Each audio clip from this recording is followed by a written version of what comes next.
Hello दोस्तों, आप लोगों का स्वागत है रक्षा जी के स्टडी चैनल में। आज हम जानेंगे रस। सबसे पहले ये जानेंगे कि रस किसे कहते हैं। तो चलिए वीडियो स्टार्ट करते हैं। रस कविता, कहानी या उपन्यास को पढ़ने से जिस आनंद की अनुभूति होती है उसे रस कहते हैं।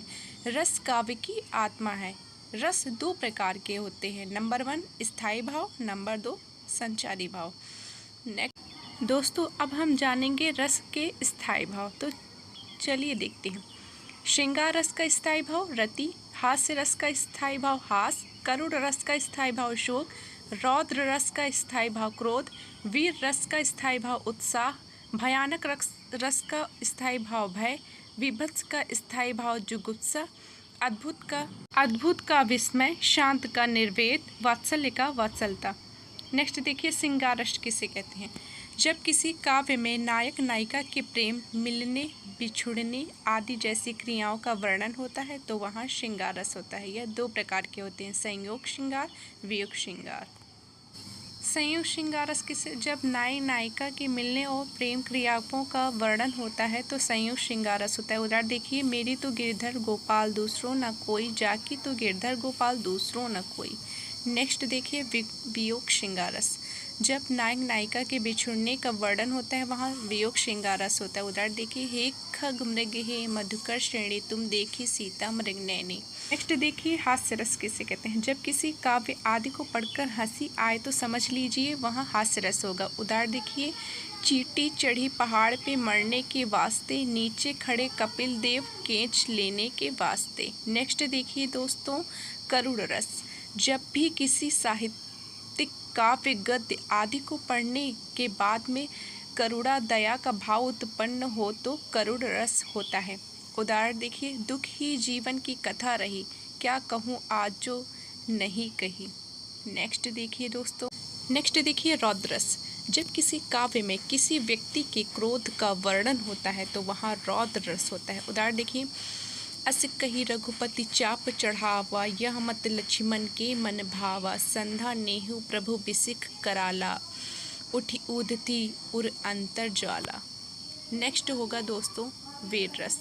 वीर रस देखिए, वीर रस, जब किसी काव्य में किसी की वीरता का वर्णन होता है तो वहाँ वीर रस होता है। उदाहरण देखिए, चमक उठी सन 57 में वो तलवार पुरानी थी, बुंदेलो हर बोलो के मुख हमने सुनी कहानी थी, खूब लड़ी मर्दानी वो तो झांसी वाली रानी थी। नेक्स्ट देखिए दोस्तों, भयानक रस की परिभाषा, जब भी किसी काव्य को पढ़कर मन में भय उत्पन्न हो या काव्य में किसी के कार्य से किसी के भयभीत होने का वर्णन हो तो भयानक रस होता है। उदाहरण देखिए, लंका की सेना कपि के गर्जन रव से कांप गई, हनुमान के भीषण दर्शन से विनाश ही भाप गई। नेक्स्ट देखिए दोस्तों, विभत्स रस।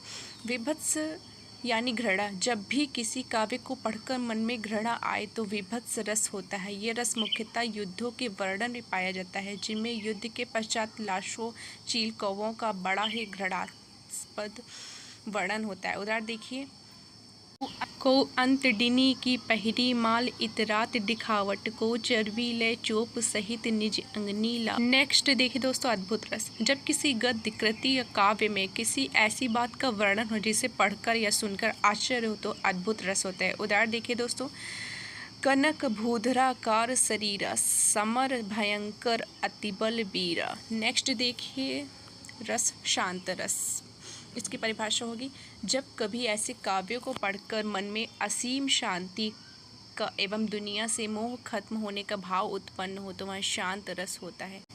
मेरो मन अनंत सुख पावे, जैसे उड़ी जहाज को पंछी फिर जहाज पे आवे। नेक्स्ट देखिए वात्सल्य रस, जब काव्य में किसी की बाल लीलाओं या किसी के बचपन का वर्णन होता है तो वात्सल्य रस होता है। सूरदास ने जिन पदों में श्री कृष्ण की बाल लीलाओं का वर्णन किया है उनमें वात्सल्य रस होता है।